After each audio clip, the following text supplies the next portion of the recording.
want to capitalise on the talent that you do have at your disposal at present? Because there is a lot of talent in every line of this team. Yeah, and look, I think, having lived in this COVID world, you just don't know where the guys are going to be next year. A lot of these guys are having just finished college and jobs and haven't travelled for the last couple of years. You just really have to capitalise on the day.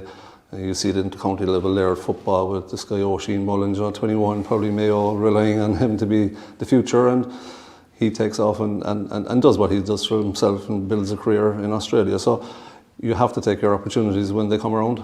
Finally, Terence, your final opponents, in any way surprised to see them come through to the decider? I know it's their third consecutive decider, but they're under pressure from the first weekend when they lost to Douglas and weren't fancied in a couple of matches, but showing, I suppose, the true spirit of the Glen. They've weaved a path all the way to the final. Yes, I suppose similar to ourselves in that we lost to SARS, and I suppose a different time of the round robin section. They lost their first game.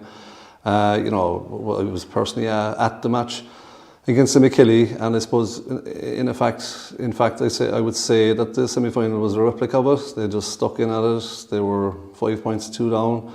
They felt that was a good. They hadn't a high scoring SARS team against them. I'm sure they'll be happy if they can keep the scores down, but it's up to us to manage the game, and look at our expectations. But no, you'd never be surprised to see the Glen being in the final. They're probably the highest appearances in the finals.